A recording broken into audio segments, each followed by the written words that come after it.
YouTube channel exploring education. तो आज हम स्टार्ट करते हैं जो थर्ड वीडियो लेक्चर है एनटीएस इकोनॉमिक्स में मनी एंड क्रेडिट चैप्टर का। ठीक है, तो इससे पहले के जो वीडियो हमने कंसिडर किया उनमें जो बेसिक आस्पेक्ट है रिगार्डिंग द मतलब बार्टर सिस्टम को हमने कंसिडर किया था, जो बैंकिंग सिस्टम उसको थोड़ा सा उसका ओवरव्यू हमने लिया था। आज हम इस चैप्टर को क्लोज करेंगे इस वीडियो में। तो सबसे पहले जो चीज़ें मुझे यहाँ पे डिस्कस करनी है, सबसे पहले मैं बात करूँगा loan activities is perform by the banks. और जब यहाँ पे मैं बैंक वर्ड को कंसिडर करता हूँ that means I am just making a discussion about the commercial bank. यानी यहाँ पे जो भी लोन एक्टिविटी की हम बात करेंगे the all activity which is related to the commercial bank और ultimately perform by the commercial bank in respect to the Indian economy. It include, सबसे पहले हम बात करेंगे crop loan which is also known as agriculture loan. Agriculture loan की अगर मैं बात करता हूँ तो यहाँ पे मुझे ध्यान रखना है कि मेनली हम कंसिडर करते हैं किसान क्रेडिट कार्ड को। ठीक है, यानी अगर कॉमर्शियल बैंक के द्वारा जो लोन एक्टिविटी की जाती है उनमें हम बात करें क्रॉप लोन की, एग्रीकल्चर लोन की, तो ये एक चीपेस्ट फॉर्म ऑफ लोन है, यानी सबसे कम रेट ऑफ इंटरेस्ट इस पर वो चार्ज करते हैं, क्योंकि यहाँ पे अल्टीमेट उनका इम्पैक्ट एग्रीकल्चर सेक्टर को एक फाइनेंशियल असिस्टेंस देना होता है, एक बैकअप देना होता है, जिसके माध्यम से जो लोग या जो फार्मर हैं जो फार्म एक्टिविटी परफॉर्म करते हैं इकोनॉमी में, वो उन फार्म एक्टिविटी के साथ जुड़े रहें और जो एग्रीकल्चर एक्टिविटी है वो कंटिन्यू इकोनॉमिक डेवलपमेंट में अपना कॉन्ट्रीब्यूशन देते रहें, जब तक जहाँ तक हम बात करते हैं किसकी, सेल्फ डिपेंडेंस की और या independent economy in respect to the agriculture output. Second one is business loan. यहाँ पे अगर बात करें कॉमर्शियल बैंक बिजनेस लोन भी क्या करते हैं, प्रोवाइड करते हैं। यानी जब किसी बिजनेस बैंक की हम बात करते हैं, किसी पर्टिकुलर मैन्युफैक्चरिंग इंडस्ट्री की बात करते हैं, इंडस्ट्रियल यूनिट की बात करते हैं, तो अगर उन्हें अपने बिजनेस को एक्सपेंड करने के लिए, बिजनेस का विस्तार करने के लिए, उसको एक जगह से दूसरी जगह पर ले जाने के लिए, एक से ज़्यादा स्टेट, एक से ज़्यादा सिटीज़ में बिजनेस को एक्सपेंड करने के लिए लोन की अगर रिक्वायरमेंट है, तो ये लोन की रिक्वायरमेंट भी क्या करते हैं कॉमर्शियल बैंक फुलफिल करते हैं किसी पर्टिकुलर इंडस्ट्री या बिजनेसमैन के regarding. Talking about third one, home loan. अब ये अगर हम इसको कंसिडर करें होम लोन को, तो ये बेसिकली क्या होता है कि जो रिक्वायरमेंट होती है हाउसिंग कॉलोनी को डेवलप करने की, अब जो होम लोन को हम कंसिडर करके चलें तो मेनली यहाँ पे जो हाउसिंग कॉलोनी होती हैं उनको डेवलप करने के लिए, साथ साथ अगर किसी इंडिविजुअल को अपने हाउस को रिकंस्ट्रक्शन कराने के लिए, उसको परचेज करने के लिए, उसको बनवाने के लिए अगर लोन की रिक्वायरमेंट है, तो यहाँ ये लोन एक्टिविटी भी किसके द्वारा परफॉर्म की जाती है, कॉमर्शियल बैंक के द्वारा। लास्टली हम बात करें एजुकेशन लोन। एजुकेशन लोन को अगर मैं कंसिडर करके चलूँ तो ये थोड़ा सा, अगर इसको बात करें वैल्यू कितना है इसका इकोनॉमी में, तो compare to agriculture business home loan ये थोड़ा सा ज़्यादा वाइटल हो जाता है, क्योंकि यहाँ पे जो एजुकेशन एक्टिविटी है या किसी हायर अथॉरिटी या किसी हायर एजुकेशन को कंप्लीट करने के लिए, एकम्प्लिश करने के लिए, हायर स्टडी को कंप्लीट करने के लिए ये लोन प्रोवाइड कराया जाता है किसके द्वारा, कॉमर्शियल बैंक के द्वारा। यहाँ पे कुछ फॉर्मेलिटीज़ होती हैं, कुछ पेपर ट्रेलिंग वगैरह करनी पड़ती हैं इन चारों टाइप के लोन में, जिसके बाद क्या करते हैं कॉमर्शियल बैंक अगर उस टर्म एंड कंडीशन से सेटिस्फाई हो जाते हैं जो कि बताई गई हैं किसके द्वारा, जो लोन लेने वाला है या जो बोरोवर है उसके द्वारा, तो उन टर्म एंड कंडीशन के ऊपर सेटिस्फाई होने के बाद क्या करता है कॉमर्शियल बैंक, क्या करता है इस various kind of loan activity के अंतर्गत क्या करता है लोन प्रोवाइड कर देते हैं, और उसके तहत जो भी एक्टिविटी वो परफॉर्म करना चाहते हैं, जो बिजनेस से रिलेटेड हो, एग्रीकल्चर या हाउसिंग रिक्वायरमेंट हो, उनको परफॉर्म कर सकते हैं। ठीक है, now talking about the other aspect of credit, term of credit. Term of credit में अगर बात करें तो यहाँ पे वो लीगल फॉर्मेलिटीज़ हैं या जो एस्पेक्ट हैं जो लोन को इफेक्ट करते हैं या क्रेडिट को क्या करते हैं, इफेक्ट करते हैं। अब इनमें सबसे पहला जो वाइटल पॉइंट है उसको हम कंसिडर करके चलते हैं कोलेटरल सिक्योरिटी। अब कोलेटरल सिक्योरिटी को हम अगर हिंदी में बात करें तो कुछ लोग इसको प्राइमरी सिक्योरिटी के यूज में कंसिडर करते हैं, कुछ इसको सेकेंडरी सिक्योरिटी के यूज में कंसिडर करते हैं। अब डिपेंडिंग अपॉन द मतलब जो टर्म्स ऑफ लोन है, जो एग्रीकल्चर या मैं कहूँ या जो कंडीशन है, टर्म एंड कंडीशन है किसकी, लोन की, वो डिफाइन करेंगे कोलेटरल सिक्योरिटी का मतलब क्या है। बेसिकली अगर इसकी डेफिनेशन की बात करूँ तो यहाँ पे मेरे पास इसके रिगार्डिंग दो पार्टियाँ होंगी। सबसे पहले बात करेंगे किसकी, बोरोवर की, और दूसरा जो होता है वो होता है लेंडर। ठीक है, अब बोरोवर क्या करता है, लेंडर के पास लोन के रिक्वायरमेंट को क्या करता है, उसको बताता है कि मुझे लोन की रिक्वायरमेंट है, और लेंडर क्या करता है, उसको लोन देता है। लेकिन लोन देने से पहले, ठीक है, उस लोन की रिकवरी को बैकअप देने के लिए, उस लोन की रिकवरी को सेव करने के लिए जो लेंडर है वो बोरोवर से क्या करता है, किसी प्रॉपर्टी के रिगार्डिंग पूछता है। यानी अगर मैं कोलेटरल सिक्योरिटी को सिंपल तरीके से डिफाइन करूँ तो यहाँ पे वो प्रॉपर्टी होती है किसके पास, बोरोवर के पास, जो कि बोरोवर क्या करता है, डिपॉजिट कराता है या उसको प्लेज करता है, डिपॉजिट करा देता है या उसके पास क्या करता है, गिरवी रख देता है किसके पास, लेंडर के पास। ठीक है, और लेंडर क्या करता है, उस प्रॉपर्टी के बदले में क्या करता है, उसको लोन प्रोवाइड करता है। ठीक है, अब अगर लोन प्रोवाइड करने की बात करूँ तो यहाँ पे मुझे ध्यान रखना है कॉमर्शियल बैंक। तो थोड़ा सा अगर मैं इसको डिटेल में कंसिडर करके चलूँ तो अगर मैं ₹100 की प्रॉपर्टी गिरवी रखता हूँ, यानी मैंने अगर बीइंग ए बोरोवर बैंक के पास ₹100 की प्रॉपर्टी गिरवी रखी, तो क्या मुझे कॉमर्शियल बैंक है जो लेंडर है पूरा 100 रुपीज़ प्रॉपर्टी के उसमें लोन दे देगा? तो ये यहाँ पे पॉसिबल नहीं है। वो क्या करेगा, उस प्रॉपर्टी के मार्केट वैल्यू से मुझे कम लोन प्रोवाइड करेगा। और इस एग्जांपल में मान लेता हूँ कि मुझे 100 रुपये की प्रॉपर्टी को गिरवी रखने के बाद कितने रुपए का लोन मिला, ₹80 का। ठीक है, अब ये जो 20 रुपीज़ है इसको हम बोलते हैं मार्जिनल,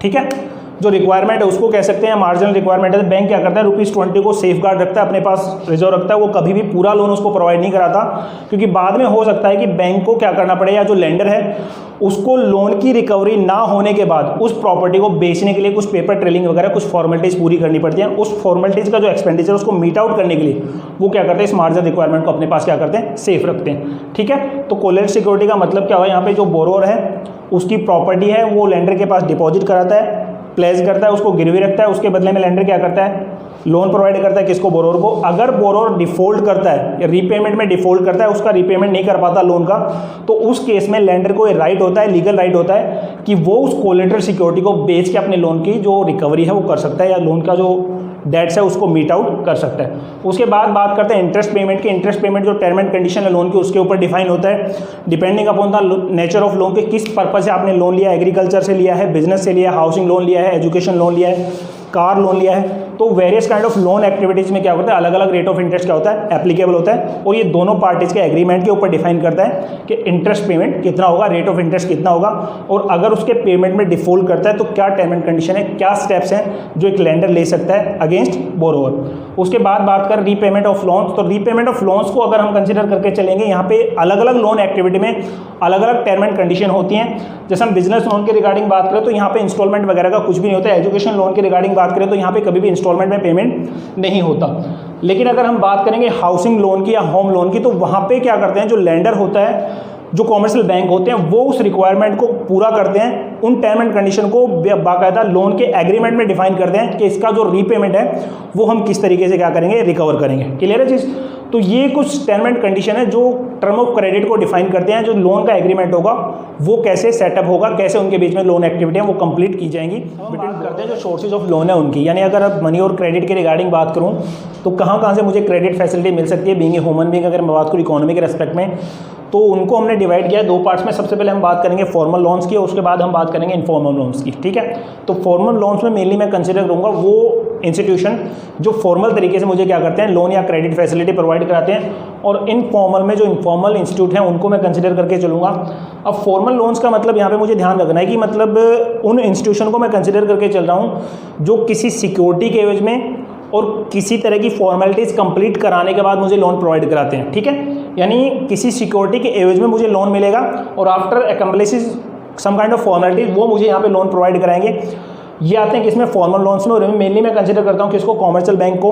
ठीक है, अब कॉमर्शियल बैंक की डेफिनेशन उन्होंने पढ़ी थी, जो डिपॉजिट को एक्सेप्ट करते हैं और जो रिक्वायरमेंट है जिनको नीड है उनको क्या करते हैं, लोन प्रोवाइड करते हैं। कोऑपरेटिव बैंक्स में हम बात करेंगे, मेनली कोऑपरेटिव बैंक्स में हम कंसिडर करके चलते हैं जो एग्रीकल्चर सेक्टर के बैंक होते हैं, कोऑपरेटिव सोसाइटीज़ वगैरह होती हैं, उनको हम कंसिडर करके चलते हैं। अब ये भी क्या करते हैं, किसी तरह की सिक्योरिटी के यूज में क्या करते हैं, आपको लोन वगैरह प्रोवाइड कराते हैं। उसके बाद बात करें लोन थ्रू गवर्नमेंट एजेंसी। अब गवर्नमेंट एजेंसी के थ्रू अगर बात करें तो बहुत सारे एग्जाम्पल मेरे पास हैं जो गवर्नमेंट एजेंसी के तौर पे वर्क करते हैं। जैसे हम LIC को कंसिडर करके चल सकते हैं। अब life insurance corporation of India वो भी क्या करता है, आपको लोन प्रोवाइड करा सकता है, आपकी जो पॉलिसी वगैरह का अमाउंट जो आपने डिपॉजिट किया है वो।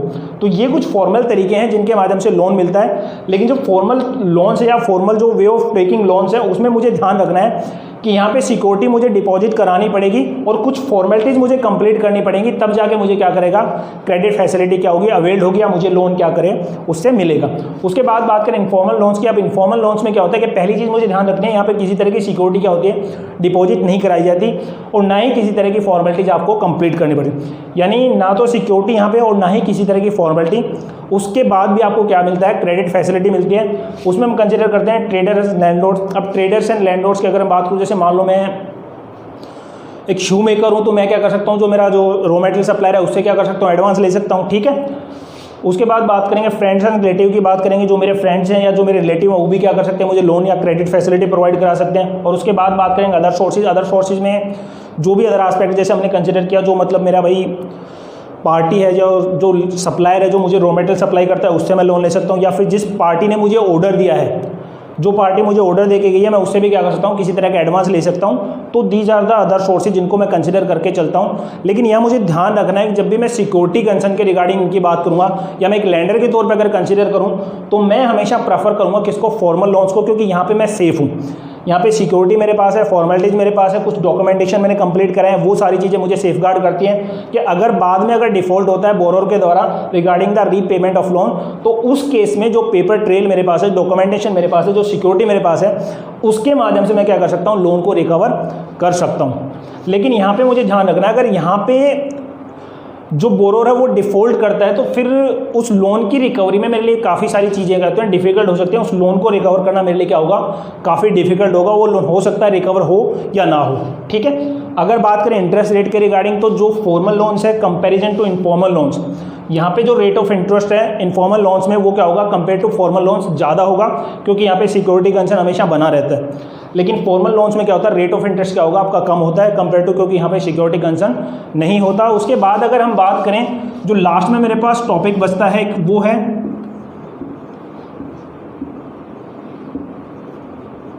सेल्फ हेल्प ग्रुप्स, ठीक है। अब इसको हम शॉर्ट फॉर्म में बोलते हैं SHGS। अब ये होते क्या हैं, सेल्फ हेल्प ग्रुप से अगर हम बात करूं तो ये एक तरह से जो इनफॉर्मल सोर्सेज ऑफ क्रेडिट है उनमें हम कंसीडर करके चलते हैं।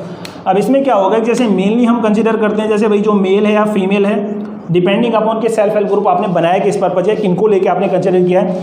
तो यहाँ पे क्या होता है, 15 to 20 मेंबर्स होते हैं जो अपनी तरफ से क्या करते हैं, एक फिक्स अमाउंट का कंट्रीब्यूशन करते हैं। जैसे बात कर लेते हैं यहाँ पे 100 रुपीज़ पर व्यक्ति क्या करता है, कंट्रीब्यूट करता है, ठीक है। तो टोटल अगर 20 हैं तो उनके बेसिस पे कह सकता हूँ कि मेरे पास कितना अमाउंट होगा, 2000, ठीक है। अब ये 2000 जिसकी रिक्वायरमेंट है, जिसको नीड है उसको क्या करेंगे, 2000 ये प्रोवाइड करा देंगे, ठीक है। जैसे प्रोसेस की अगर बात कर लें तो 20 मेंबर्स मेरे पास थे, हर मेंबर का कंट्रीब्यूशन कितना था, 100, टोटल कितना होगा मेरे पास 2000, ठीक है। अब इन 20 में से एक मेंबर जिसको रिक्वायरमेंट है इस पैसे की, ये 2000 क्या कर दिया जाएगा, उसको दे दिया जाएगा, और वो बाद में क्या करेगा, इंस्टॉलमेंट के बेसिस पे क्या करेगा, इसका रीपेमेंट करता रहेगा। लेकिन एक बार जिसको प्रोवाइड करा दिया उसको दोबारा इस फैसिलिटी को या इस तरह का बेनिफिट उसको नहीं दिया जाएगा।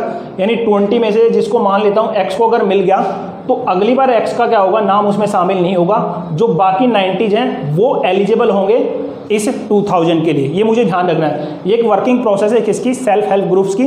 जो नॉर्मली हम बात करते हैं हमारे गांव, जो विलेजेस वगैरह, जो हमारे टाउन वगैरह होते हैं, उनमें क्या करते हैं, इस तरह के अप्रोच के साथ क्या होता है, जो क्रेडिट फैसिलिटी है, जो क्रेडिट रिक्वायरमेंट है, उसको मीट आउट किया जाता है, ठीक है। तो ये हमारा जो कंप्लीट चैप्टर था यहाँ पे खत्म हो गया है। नेक्स्ट चैप्टर से हम कंसिडर करते हैं ग्लोबलाइजेशन को। Till then thank you so much.